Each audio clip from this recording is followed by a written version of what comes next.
everybody doing out there? All right, let's drop that down. Let's see how that looks. That looks a little pretty good. Guess we'll run with that. All right. So welcome to today's stream. Let's get our apron on. All right. So today's going to be, I expect it'll be one of our quicker classes. We're just going to basically be doing some fresh beignets, and we're going to make coffee 2 ways. So I kind of thought that would be a fun way to spend our day together. The recipe for the beignets comes from my good friend Tony Fryer. Shout out to Tony. I don't know if he's listening today, but if you're out there, howdy my friend, howdy. We are going to try and do these guys justice. And the recipe is from a cookbook, Lafayette Centennial Cookbook, but it's really designed to kind of be the beignets from Café du Monde. So if you've ever been there, it's amazing. I love it. Special note, they only take cash. I learned the hard way. Very awkward experience when you do that, but I ended up with my beignets and my Café Au Lait, so I'm not complaining. So we're going to work through this a little bit. The recipe's designed to rest overnight, so it's going to be a cold rise. We're going to go a different direction because it is a donut. It's a yeast-raised donut, but it should be able to be risen in a warm environment as well, and that's what we're going to do today. So what I do is you can do a warm rise a couple ways.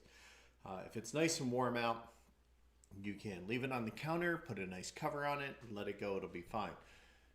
You can turn your oven on to like 200 degrees, let it run for a couple minutes, and as soon as it registers the temperature, turn it off, and then throw it in. Be sure you turn it off. The other way is what I usually do, which is turn on the light in the oven, because that bulb is generally warm enough that it creates a nice little warm box in there for you. So that's generally how I do a warm rise, where I don't want to say rushing it, but I'm more in a hurry, and that's how I'll do that. So that's what I kind of set up today. So let's get making this one. This one is, we're going to have to make the dough, then we're going to let it rest. And while it's resting, we'll make our coffees, because we're going to walk through 2 different varieties. I have my Chemex and I have my French press, and I figured we can kind of do both. And I can walk you through the procedure. If you've ever wanted to get into doing specialty coffee at home, they're the 2 best places to start. I will generally take, what I'll do is I'll actually take this French press travels with me. I'll fill it with like a bunch of little baggies that have coffee in them. And then I'll put some little baggies that have some like sugar in the raw, which is my favorite. I'll put a couple of them in there. And then I can pretty much just travel with this little guy in my carry-on. And no, I haven't been stopped with the whole, coffee thing. But there's not a ton in here. There's usually I have like a little packet for every day, because this gives you about 1.5 cups if you use it right. So it's a nice way to travel and ensure you get good coffee, because you don't always get good hotel coffee. And while I'm okay with the hotel Keurig, that's fine for, a quick pinch. I'm not okay with some of those little drip machines that come in the crap hotels. Like they are not by any means equal, and there's a lot of junk out there. So that's that. So let's get on to our donuts. So first things first, we're going to need some warm water. So the water that we want for blooming yeast is, we're going to look at around 100 degrees, okay? If you start cresting into the 130s, 120s, so you put it in the microwave, if you've been on the show before, you'll know that kills yeast. I found out the hard way. I'm like, why is my bread just never rising? Because when I started doing breads again, I thought, well, warmer's better, right? But not realizing that dumb butt me was killing my own yeast, which was not cool at all. So pro tip, just get warm water, and usually like warm tap water is about what you want. So we're gonna go with this. Unfortunately, my warm water is completely on the other side of the house, so it takes a minute or two for me to get hot water up here. I suppose I could have had this ready for you, but I didn't, so it's okay, cool. All right, and we need 3/4 of a cup.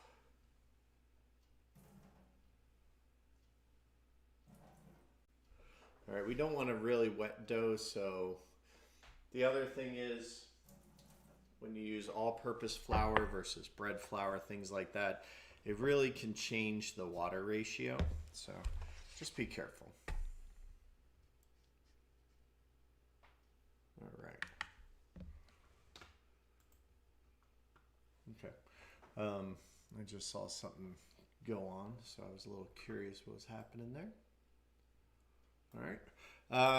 So got my water on. Let's zero out my scale. We're going to dump in 4 grams of active dry yeast. So it's about, this recipe, that's about half a packet. All right. I keep mine airtight container, put it in the freezer. And it seems to last pretty long. The next thing you're gonna do is gonna mix this up really well, okay? This is what's called blooming the yeast. Now, this is pretty active yeast. It seems to work very well for me. It's relatively new. It's only not even a month old. So it does pretty well. So the bloom is not always necessary. A lot of recipes just say dump it in, and that's fine. Just keep it away from the salt if you do that, okay? Salt and yeast do not like each other. Sugar and yeast absolutely do, to the point where we can take some of the sugar that we're gonna add to our container. So we need, let's get our dries together. So we need 1/4 cup of sugar. So level off 1/4 cup, and what I'm gonna do is just take a little bit and we're gonna put it in with the yeast, and the rest will go in our container. All right, we are going to need a pinch of salt. It's about half a teaspoon total. Okay. Let's see, and what we're gonna do here is we're not gonna add the flour yet to this guy. This specific recipe wants us to kind of cream everything together a little bit, so that's fine. So what we'll do is, let's grab our whisk. We're gonna drop in our milk. So it's using evaporated milk. Give it a good shake before we get into this. And 1 egg. So in goes the 1 egg. And for the evaporated milk, it's not that much. I suppose if you didn't have it, you could use regular milk. Evaporated is just, it's got that little extra, I don't know what. All right, so we just need a little bit of evaporated milk. We're talking half a cup.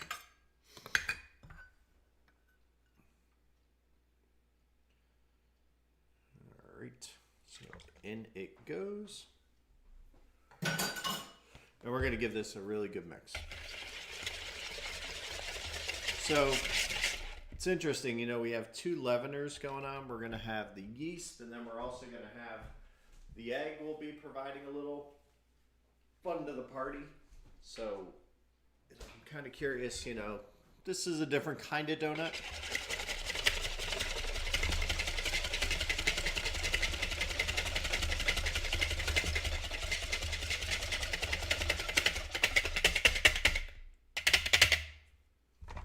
Okay. Keep the scale out. We're going to need that next. And I'm going to turn on my, I'm going to start the water boiling. All right, how does our overhead cam look today? There we go. So what we're gonna do is to this, we're gonna add 3.5 cups of flour. Now that I've been baking, I'm kind of a fan of using measurements more when it comes to baking, as far as weights rather than volume, because it's just a different animal. All right. But what we're going to do is whenever you measure flour, and if they use the cup, is just do a light scoop and then scrape it flat. That's it. All right. Don't try to shake it. Don't try to pat it. But you can get very, very different amounts of flour, which is why I like weights as opposed to measurements. I think it helps you get a little more consistent. And 3.5, so we'll just kind of eyeball the half in here. I don't feel like dirtying yet another scoop. All right.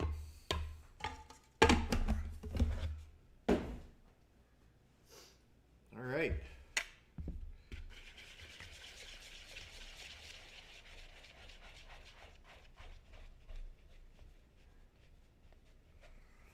Then we're going to get this very, very, very shaggy, we call this shaggy dough, and it just slowly starts coming together. It's very, very shaggy. Might be time, we'll see how this goes. Might be time to just go to a wooden spoon.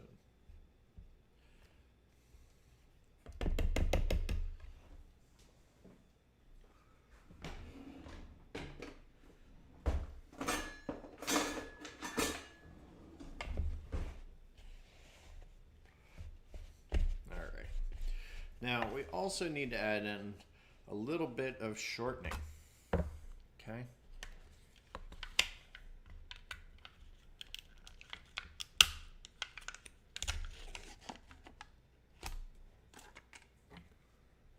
So this wants about 2 ounces. So we're going to drop 2 ounces in.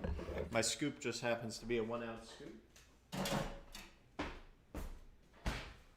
Pro tip right there. All right, and then we're just going to kind of start getting this rolling, and then we're going to add in our yeast.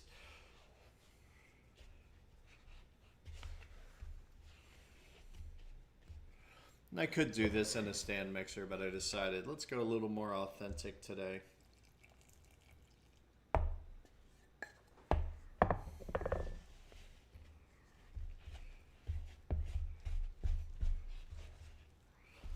And this is probably going to be a little on the batter side, just because there's a lot of moisture in here.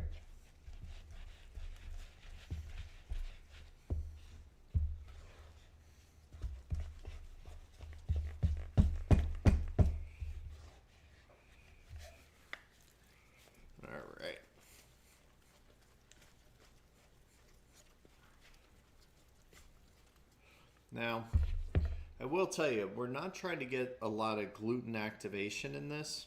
That's really not what this is about. A donut is, it's a little more, tends to be cakey, but it has a little bit of yeast that helps with the rise. But I don't want to mix this, and this is why I did not do this in a stand mixer, is because I don't want to risk getting the yeast to be chewy. So I'm just doing it by hand, and I'm just doing it till they're incorporated. All right, and you can just kind of see here, everything's just come together, and we got a nice blob. All right, that's kind of what you want. We don't want to stretch it, we don't want to knead it, and we definitely don't want to overwork it. So all I'm doing now is I'm just kind of scooping the sides, and then kind of rolling it in, so that way I don't overwork this at all. All right. So we're gonna see how this happens. I'm just gonna scrape down the sides. We're gonna put a towel on it. It's very wet. I expect that, but that's fine because the rolling stage we're gonna get some flour out, and we're gonna have a lot of flour that we can incorporate. So that's fine.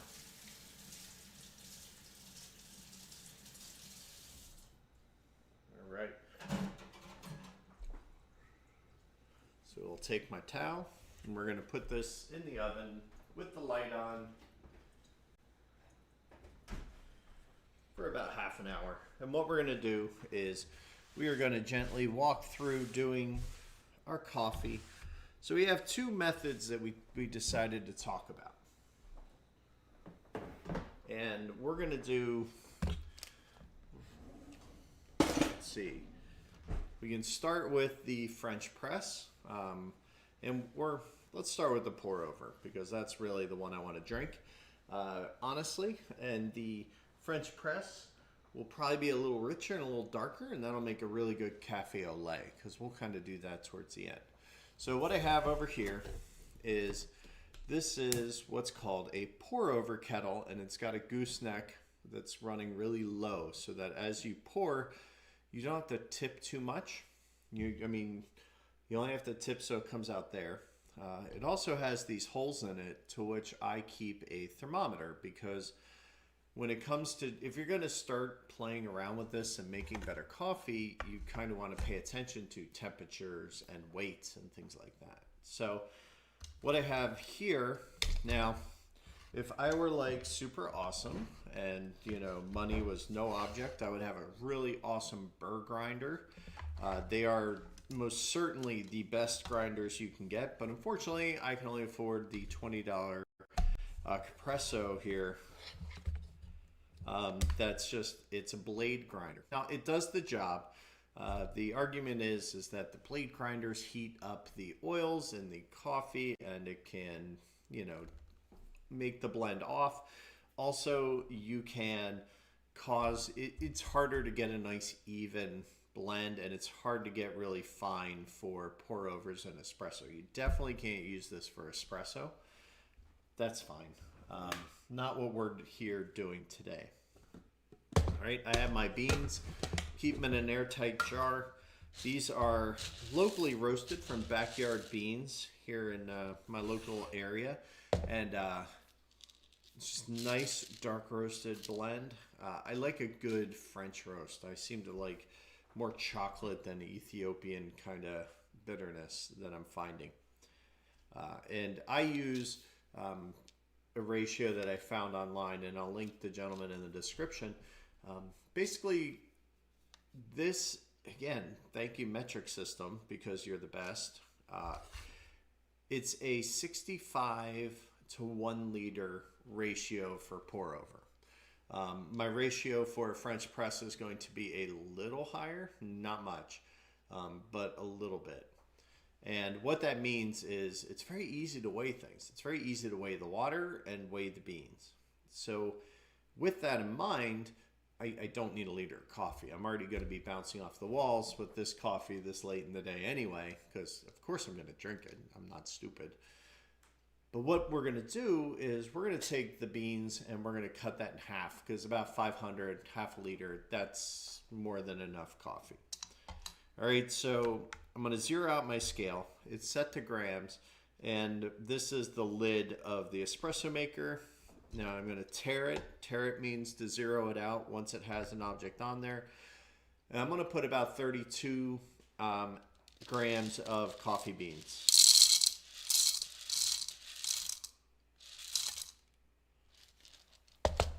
All right, which is not, it is and it isn't a lot, to be honest with you. You think about it.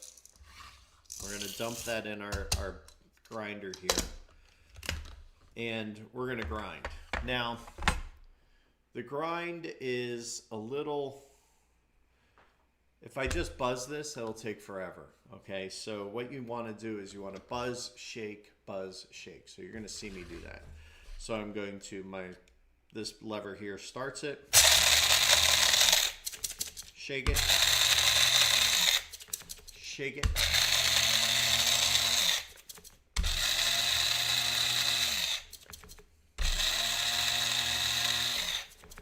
keep going, almost there. The nice thing is this lid is pretty clear, so I can see, the lid's clear so I can see through it. But you really want to grind this. It also helps cool it down, which is important. All right. Now, the next step this seems silly, but you know, I take some kitchen roll, and I'm going to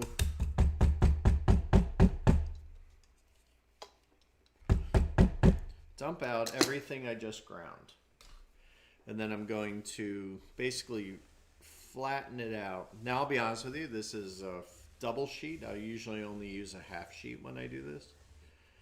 And what we're doing is, one thing I hate when I have coffee is I hate that black sludge that kind of gathers at the bottom. And what that comes from is grounds that are too fine to get caught by a filter. All right, it's going to happen, and it forms this like pasty sediment in the bottom of a glass, which is not cool. And it's just, I think it makes me not enjoy those last few bits of coffee, because it also really makes it very bitter. So it's not enjoyable for me. So I'm going to set that aside, and you'll see why I'm not doing anything with it quite yet. All right, my water is coming up on 200 degrees. I like 200 as my brew temp. I don't really want it at a full boil, so like my stove here is only on medium high. I'm not blasting it. It's taking its time. This is a Chemex filter. It's just a big old circle, which comes folded in half. You then take it and open it up. So one side will have like 3 on it. And what you want to do is you want to put that, this is a Bodum Chemex style. It's not actually a Chemex. Chemex has a little tube here. So what we have to do is we have to use a toothpick, and I'll show you that, or a toothpick, a chopstick. And I'll show you that in a second. All right, so here we are at 200 degrees. So what we're going to do is we have to warm our vessel up, and we want to rinse out this paper. So I'm just going to give it a quick pour. All right, and let it run through, because this is just kind of getting all those leftover fibers out of the paper, and it's kind of getting it ready for the coffee. I'm going to give this a good swirl to kind of heat up the bottom. And we're going to pour that out. Now, we're going to put this back on our stand, and I'm going to put my chopstick. Notice the meeple. Thank you, Deb, for that. All right, and that's going to just allow air to escape. If I don't do that, air will not escape, and then it will sit here and it will burp, and it'll actually get pretty messy. So pick up your paper and dump that in. So here, look at that. I mean, yes, that's coffee, but that's also just all little nasty bits. All right, so the next thing is I like to take and make a little well with my finger here in the center. All right, so now I have my cone. It's nice and damp. I got everything in here I need. I'm gonna zero my scale back down, because every gram, I should say, of water that I'm gonna put in here, I am going to want to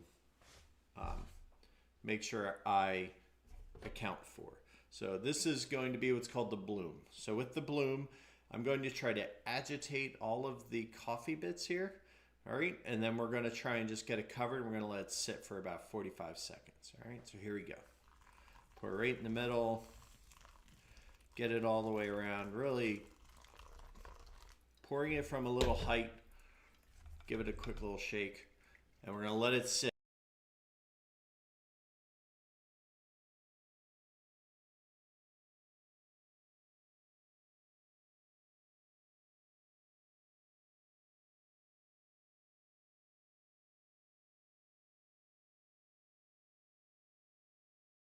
You're going to miss this key point of extraction from what I've learned. Now this works for all kinds of pour overs, whether you use a V60, which is a little like single guy that you put over a cup. But this is just kind of set up for the Chemex. So, hi Patrick, how's it going? Yeah, it definitely likes. Pirates like the coffee because of the doubloons. It's very nice. Yeah, that could be another Chris does stuff is how you cut your own hair, right? Um, all right, so it's about done. The bloom's done, about 45 seconds in. So I'm going to end up with 500 grams of water in here, which is half a liter, 500 milliliters of water, because, you know, math. So what I'm going to do is we are at 100 grams roughly right now. We're going to go 2/3 of the way. So I'm going to stop at about 300 grams, and we're going to take a nice little pause. All right. So we're going to just pour it around, and I'm pouring from a little bit of height. And the reason we do that is because we want to agitate the coffee a little bit.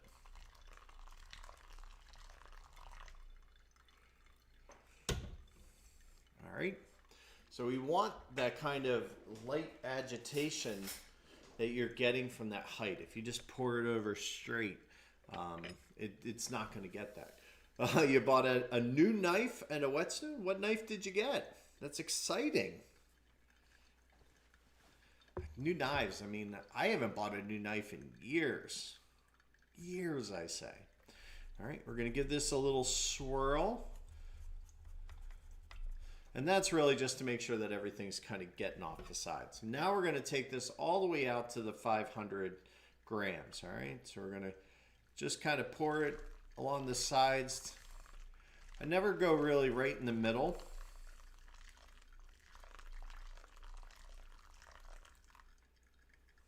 All right, and now we're just going to take our spoon and we're just going to do like once around clockwise and once around anti-clockwise. And just give it a shake. And now we just kind of, wait, this is kind of the drawdown. This is the last bit where all the coffee is just going to slowly filter through all this stuff. And it'll just kind of chill and make some awesomeness. Oh, it smells so good. It smells so good. So I did say I'd teach Pep how to make iced tea. It's not too hard. It's really not. We could do that while we're doing this. So we're going to let this pour down go, and then we'll get started on our French press. We're sitting pretty good. We still got about, our beignet dough is in the oven. It's got about another 15-20 minutes before I'm going to pull it out and get ready to fry it. I got a little trick for frying. We'll see how that goes. All right, I just give it a little jostle every now and then. A lot of purists out there might be going, oh no, don't do that. What you do want is you want a nice level bed of grounds when you're done. And if you just keep pour, and you never shake it, you never, when I say shake, it's just kind of a gentle swirl. Then you kind of get that unevenness, which means not all the grounds got used at the same rate. So that would be ideal. So what I'm going to do while that's kind of draining down, I'm going to get on a pot of water.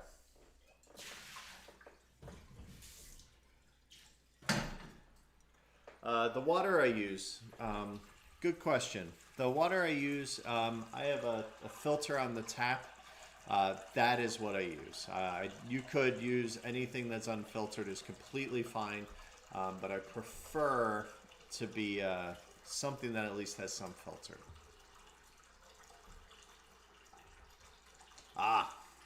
Victronic Swiss. Well, they know their way around knives, right?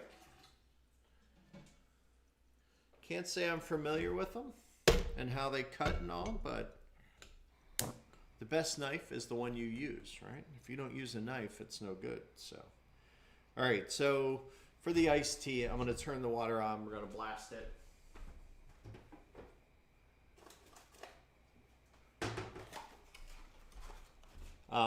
And what I put in there is there's basically like maybe a quart and a half.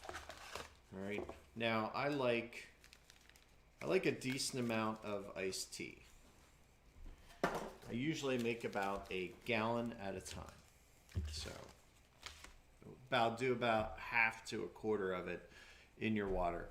All right. So here is our This is our final pour down. You can see here that it's nice and level. So we can just pick up the cone, take out our chopstick,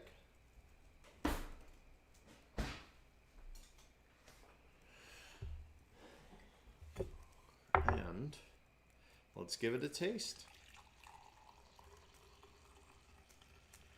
Now I will tell you that this guy does not hold coffee hot very long, so that is that.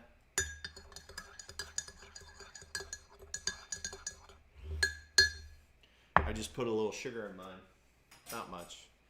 I just like to take the edge off. How much water we got? We got enough in here. We're gonna put a little more in.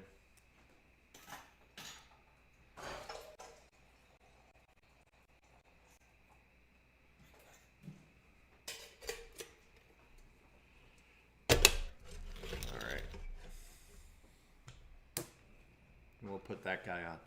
All right, so for iced tea is, this is kind of hobbled together from Alton Brown's recipe. I love him to death, but there are times when I feel like things can be a little overcomplicated, you know, so this is kind of the process I use every week to make iced tea. Now, sometimes depending on what I want to make, if I want like an orange pico, I'll just go buy some Kettle. They happen to have a good sale on green tea with peach. And this actually makes a really good iced tea. It needs just a little bit of sugar. For a whole gallon, I might put a half a cup in. It doesn't need much. And it doesn't give me quite the same tea hit that iced tea, like iced black tea, gives me. So yes, it's a little bit of a pain to open up every single bag, but these aren't too bad, and I could probably do multiple at one time. All right, so if I'm making a gallon, I'm going to use 10 tea bags, a normal cup-sized tea bags. That's my ratio. All right. When Mom used to make iced tea, she could go get, they actually used to make iced tea bags that were like the equivalent of like a 4-bag in one. So she could just break out like 1 or 2 of them. They were great. But unfortunately, you can't find them anymore. Or if you can, maybe they're at specialty stores, but they're not around me in any event. All right. And what I like to do, I do not want these in my tea, so I will tie everything together.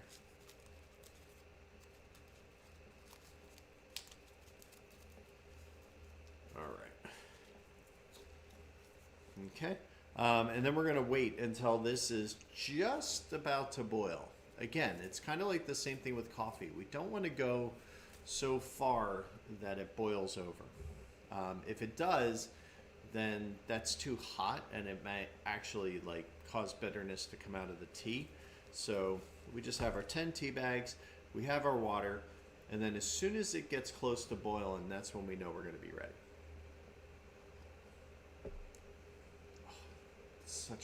Such a good cup of coffee. I really like the pour over method. I find it's very, there's a ritual to some coffee. I mean, there's definitely a ritual to tea, right? Like you get the pot, and you take your time, you do the pour over, you wait for the steep. So, you know, this is really just the coffee equivalent. You know, doing a pour over coffee is not, you know, you don't have to go buy a special kettle, okay? You can use a regular hot kettle. You can use a pot. As long as you can control the pour, put it in a Pyrex, you know, glass, whatever. As long as you can control the pour. You just don't want to dump. You want to make sure you can direct how that's pouring out. Then you're in good shape. That's all you really need. So if you can control that, you can do that. And then this guy was maybe 20 bucks, which is a heck of a lot cheaper than buying a whole coffee maker. So but again, you know, I'll get like, you know, 2 or 3 cups depending on how big. It'll take a liter, so it'll do 65 grams of coffee to 1 liter. That seems to be the ratio that I'm happiest with. I don't necessarily say like, oh, I do 17 to 1, 16 to 1, because to be honest with you, I don't really know my ratio. I know, you know, that's kind of the method that I was taught, was start at that 60 number and work around and see what you come up with. All right.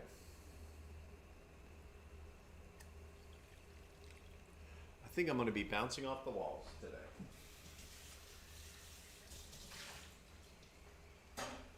All right, and it just takes a quick rinse and it's done. All right. So we're at a little hot back there, which is fine, because what we'll do is let's get ready for our French press. So French press is a different method. So a pour over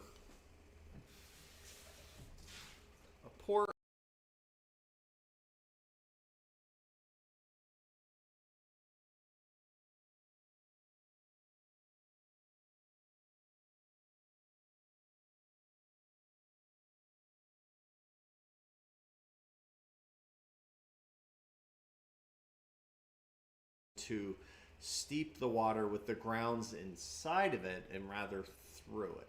So I don't need as much coffee, and my grind is going to be different. So if you don't have a home grinder, that's completely fine. Go someplace.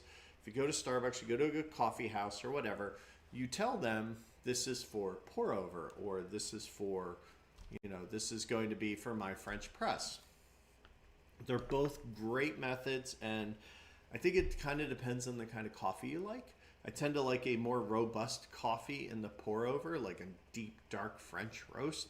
And these lighter, blonder roasts, I tend to like in the French press. All right, but this was kind of the first way I ever did coffee. So I think if you actually look, you can find a really old video. I used to run a channel called The Kitchen Hacker, where I tried to do stuff like this before. Did not work out. I was a little before my time and super awkward, but I actually did a little video on French press because it's great.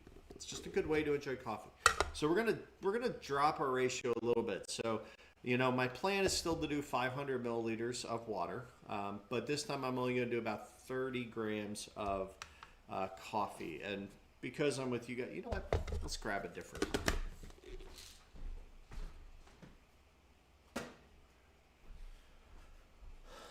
So this is actually not the Au Classico, which is delicious. It's a great blend. This is a Sumatra Mandheling, chocolate, green apple, merlot, and cedar is what its flavor profile is. Oof. All right, you can definitely get that. I get that cedar. It's a little bit of woody. But this is not quite as dark of a roast. All right, so we're just going to put 30 grams in there. All right, notice here our water just about to boil. So we're going to turn it off. And it's starting to see all the little bubbles around the outside. I'm going to drop my tea bags in, and we're going to let that steep for about 5 minutes. Okay, so let's get back to our French press. So just like the pour over, we're going to grind our beans, and we're going to shake it, but we're not going to go nearly as far.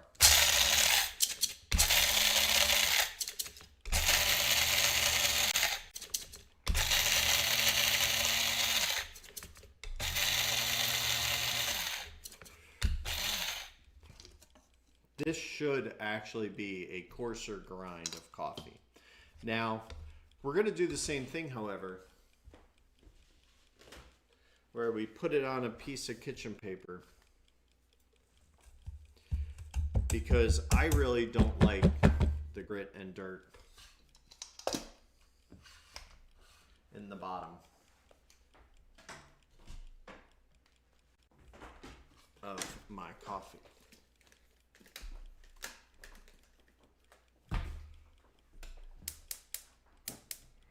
All right, we're going to get some milk heating up over here. All right, and then we're just going to just kind of mush it around a little bit. This is a much coarser grind. All right, and I'm just lightly pushing this into the kitchen paper here.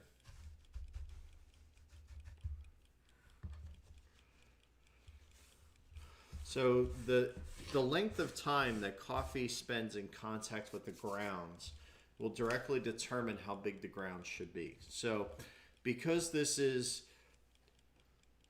this is going to be immersed over 2 minutes, whereas a pour over tends to go a lot faster. See? All that stuff would wind up in the bottom of my cup, so we don't want that. Also makes it a little easier to get things in. All right. So that's sitting in the bottom of the cup. We're going to do the same thing as we did with the pour over. We're going to bloom it real quick, just to kind of jumpstart the process. All right. Just kind of wakey, get up coffee. Even coffee needs to wake up, right? So you can see our tea, it's steeping away.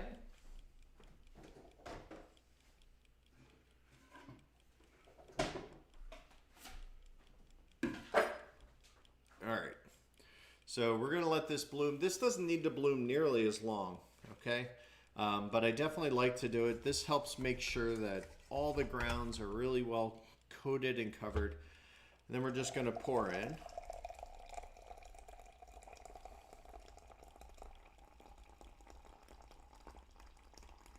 And get up to that magic number 500 for our ratio. Or 506 because I can't do math. All right, now on these guys, you'll see here, this is a vent side and there's a non-vent side. So you just don't want the vent over the spout. Okay, we want to keep the heat in. So we're just going to carefully, and all I'm going to do here is I'm just going to plunge it down just about ½ inch. All right. And what that's going to do is that's going to make sure that it's all submerged and below in the water. All right. And then we're going to let that run for about a minute. All right. Which is almost exactly what I have left on my timer. So that'll work perfectly. All right.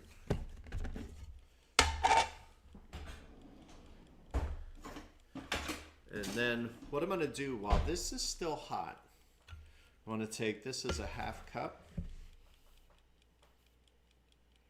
I'm going to pour my ½ cup sugar in while this is warm.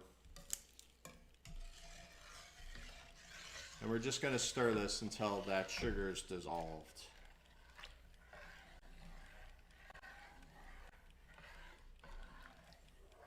It's a lot easier to dissolve it while it's hot. Especially if you want real sugar, not like any of that fake stuff.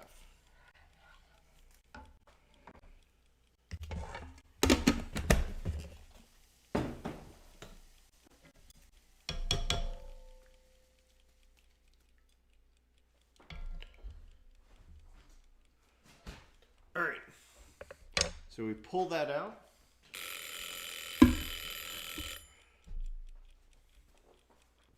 And then we're just going to pour this in our pitcher.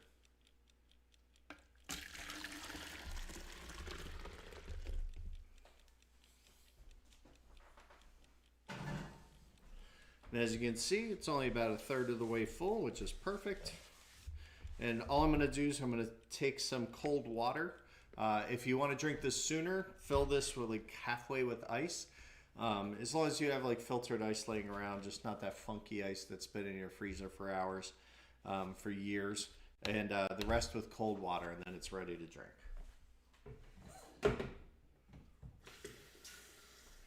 All right, so coffee buzzed. I'm going to push it down halfway. All right, and then we're going to let it rest another minute.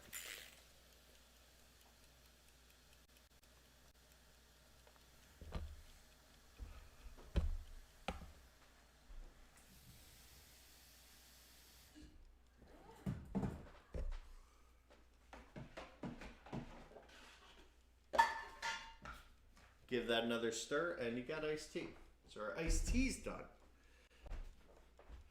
All right, let's talk about our Cafe Au Lait. So Cafe Au Lait is essentially coffee with milk. Lait, L-A-T, is, you know, French for milk. So it's cafe with milk. So what I did was I just heated a little milk up. All right. Now, if you were in Nolans and you actually went to the cafe, you would have a nice chicory based coffee. We don't have that, but this guy is nice and it's got that kind of cedar woody flavor to it. So I'm happy with that, and I think it'll kind of replicate it. And all I'm going to do is I'm going to take my hot milk, and it's about 50-50 for a Cafe Au Lait. We're just going to pour that in.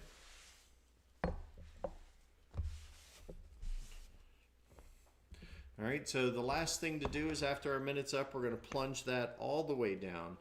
And now the coffee's ready to pour. So we are going to take this. Now, before I do that, let me grab a little sugar in the raw. All right, I'm just going to do that in the milk so it stays pretty.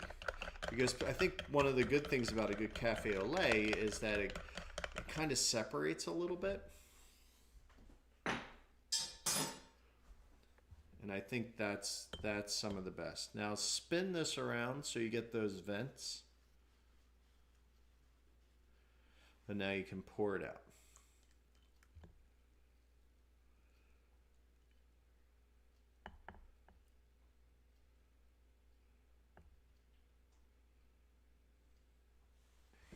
And there you go. We have our Cafe Au Lait. So,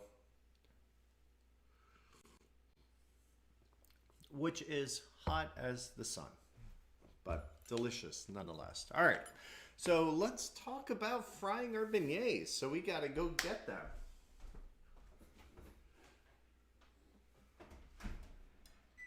So remember, our dough was sitting in the oven with the light on, so it just kind of helped, you know, kind of let it proof a little bit. All right, we're gonna grab our spatula.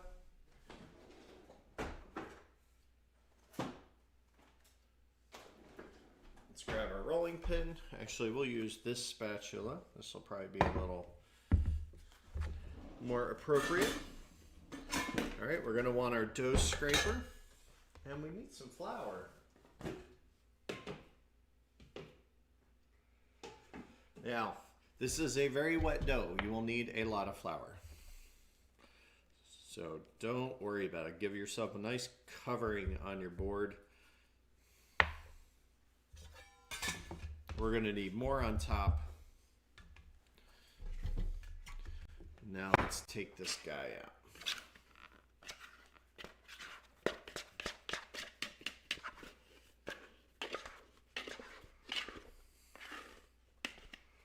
Now, what you haven't seen yet is that I have the oil on and it's getting hot, and we're shooting for around 375 degrees.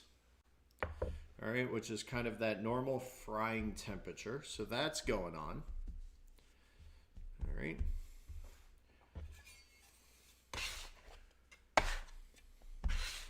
Now what I'm doing here is I'm just scraping underneath to make sure it's not sticking, and that helps drive some of the flour under the dough.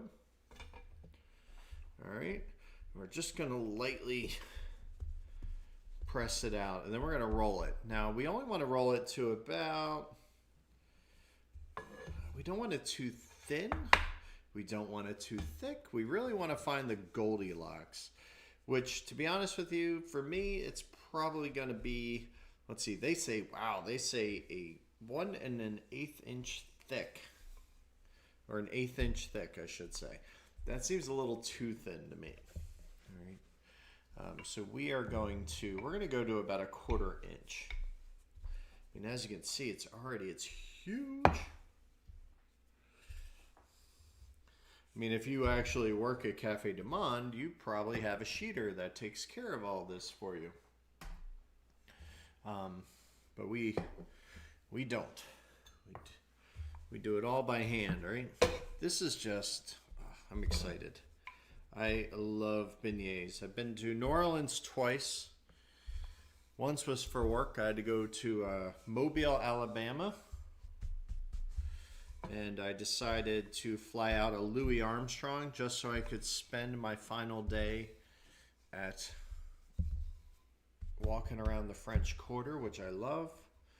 It's just, if you're a foodie, it's amazing. The foods that you get down there are just so good. Ate at not a huge Emerald guy, but I ate at the I do like his restaurant Nola.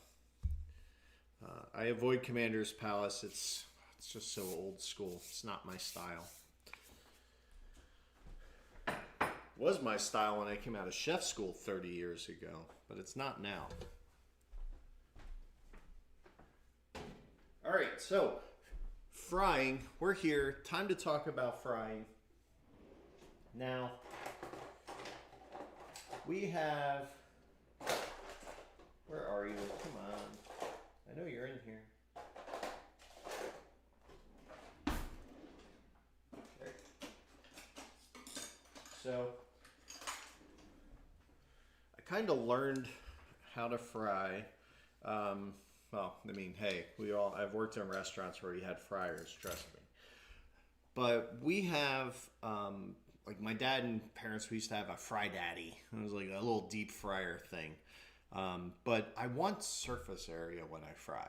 Now, you can most certainly just use a good cast iron skillet. It's what I've done in the past and just turn it on. I strain and save the oil. I keep one of my Crisco's and I just kind of like right on the lid and put a big X, and that way I know that this is my fry oil. Because to be honest with you, when it comes to frying, it's almost better to use oil that's been used once or twice, because fresh oil doesn't have as much flavor, it doesn't give as much color. There's just something different about it. So I don't really enjoy it. I'm not a huge fan. So I like my oil to be slightly used, and I'll use that in other things if I'm doing a pan fryer, things like that. Now, what I do have, however, is I have an electric wok that my wife got many years ago, and it is like the perfect deep fry chamber. It's nice, it's wide, it's got great surface area, so I can really watch, like if I'm doing a tempura and things like that. So I love it to death, and it's perfect. Now, the other thing I need to do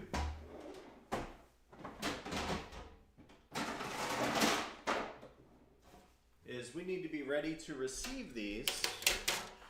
So we got a tray with a rack in it. And the fry utensils of choice, I like our chopsticks. All right. If you're good with chopsticks, they're very easy to help kind of poke and move things around. So they're a personal favorite. So what I have, I'll bring this over here so we can put it on the cam. You know,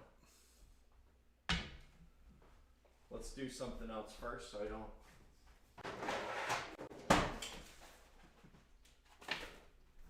have a major accident.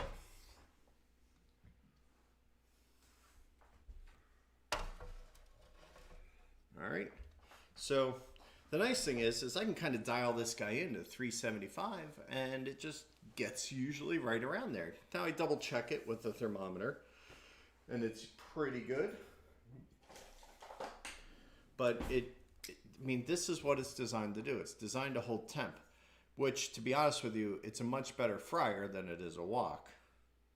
So it's like perfect. All right, so yeah, we're sitting at about 360 degrees. Perfect. Basically, we just want to be above 350. All right, so now let's talk about our dough. So we have,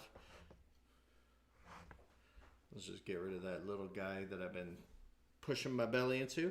We're just going to cut. You could do this with a knife. You just want to make sure whatever you're doing this with, it's metal. All right. Same thing if you're ever doing biscuits. Don't use plastic. You want to use metal. All right. And what we're doing is we're just going to cut these into triangles or squares. Beignets are typically triangles. We're going to cut all of our... All right. And then let's just cut that triangle.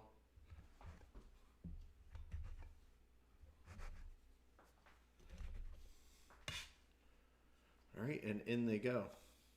And we're just going to kind of lay them. And notice how when I drop them away from me. I'm really not exaggerating. It's kind of like a golf swing. Follow through, drop and get away so that it goes in and you don't burn your hands. Now there's actually, when we used to cook chili rellenos at one of the restaurants, you used to literally dip your hand in batter and then actually put your hand in the fryer. Oh, it's a very, very different way of cooking, let me tell you. It scared the crap out of me. All right, so once I've got this kind of full surface, now I'm just watching them for when it's time to poke them and flip them over. So I'm looking at the edges and I'm looking to see if I'm getting any brown from them. And then as soon as I do, just roll them. This is why wooden chopsticks, you don't have to have fancy meeple chopsticks. Thank you, Deb. Not quite done yet. All right, and the idea here is just keep one layer. That's all you want. All right, and look how they're puffing up. Oh my goodness. Tony, I'm feeling these. These are great. This is a great recipe. I can tell. It's absolutely fabulous. Look at that. All right, and I'm just grabbing the corner and just gently rolling them over. All right, again, one layer. Now you see why if I had a little Fry Daddy or something that was really narrow, it wouldn't work. But this, because it's got this nice wide area, and because it's shaped like that wok, it takes so much less oil to fill than like conventional pots and gives me so much surface area. All right. Look at that. Then we're just going to start getting ready to pop them out. And then they're just going to come over here.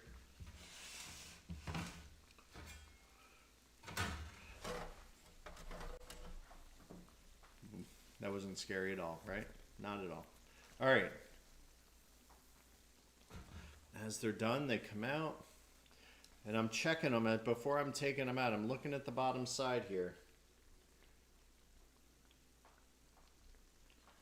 Just to make sure that I got good golden crispy brown all the way around. Now you can make square, you can make triangles. I like triangles because I like points. I think Cafe du Monde does squares, I think, if I'm not mistaken.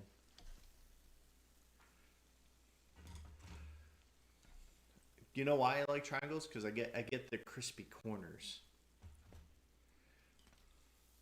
But you can see here why like chopsticks are like my bud for this. They are the perfect tool. All right. So one thing I notice here is our dough's, as it's kind of warming up, it was getting a little stretchy. So we're going to use our scraper here to kind of help keep that integrity of that shape.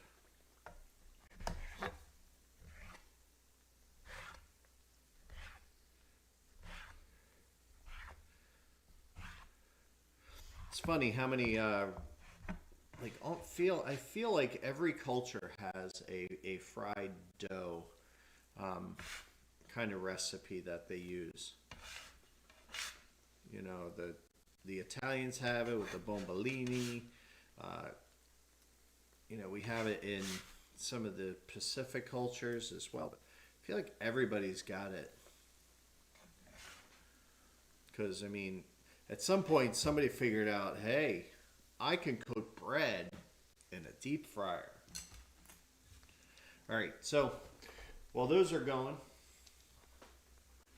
I got this. So this is a tea infuser, right? You can see that? See how that little lid flops open? That's kind of cool, right? And I just put some powdered sugar in it, so now I can do this. Huh?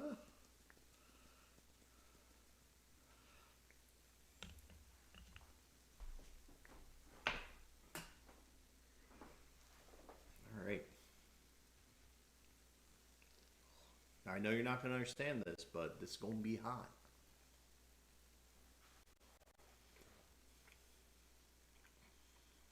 Oh my goodness, people. You need to make these.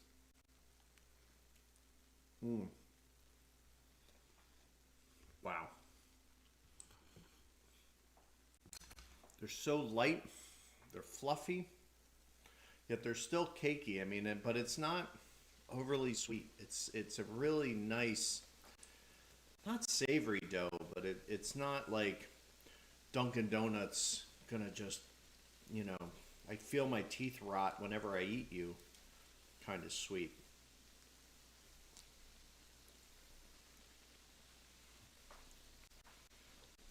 I'll be honest with you, this recipe's half of the one that Tony sent me.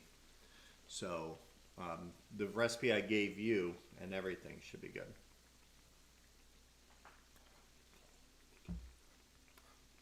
Patrick, you can totally make this for dessert. You can make this batter and store it overnight and then just do it right at the last minute. So you just basically would take it out, roll it, cut it, and go.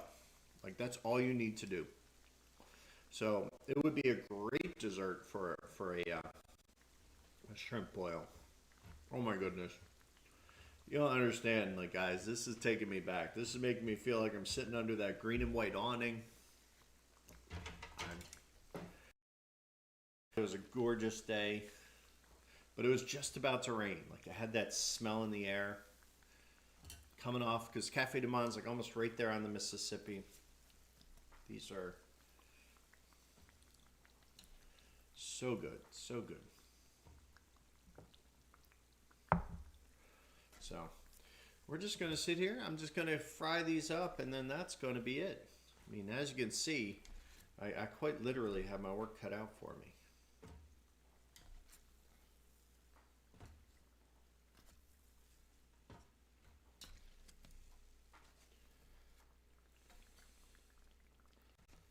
And then all I'll do with my fry oil, you little slippery sucker, is I will let it cool down, obviously. And then I'm just going to strain it through a fine strainer. And then I will put it back in that bottle with a funnel. And you want some squares, Patrick? You know what? We'll do you some squares.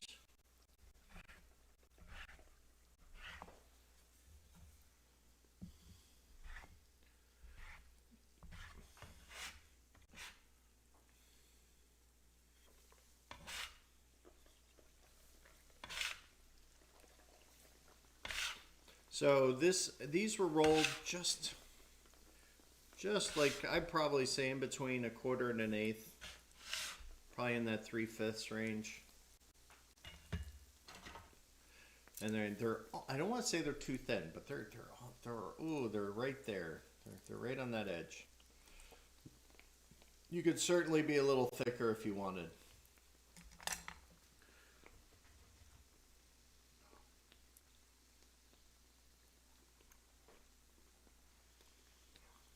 It's just so light and fluffy inside. Like little pillows. The powdered sugar is a requirement. When you go to Cafe du Monde, I can't tell you, you can't even see them. They put so much powdered sugar on top.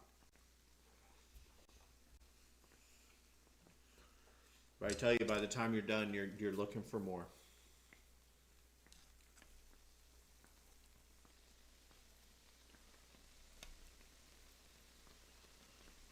Well, the squares are a little easier to flip. They're like little pillows.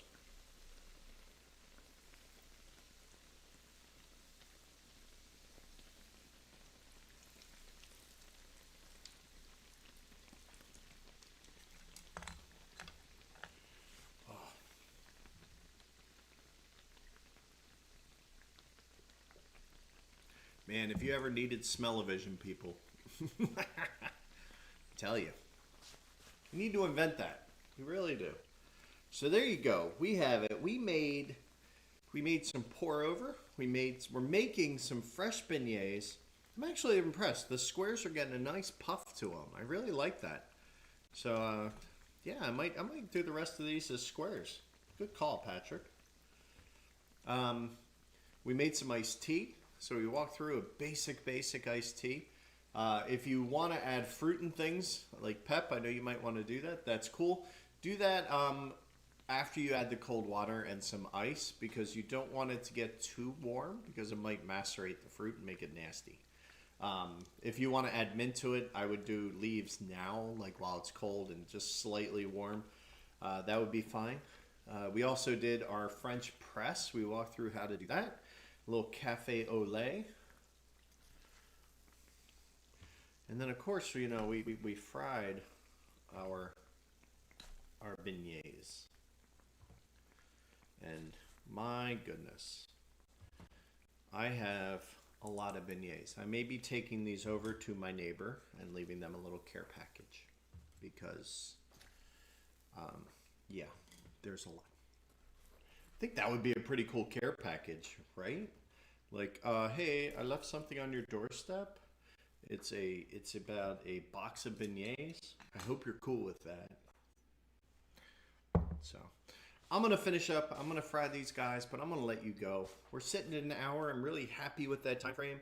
I'm gonna try not to eat all these. I can't make any promises whatsoever. This is how you get your, you know, the COVID-20, which, my goodness, I certainly have, and all that. So we're gonna say good day. Enjoy yourself. Be well.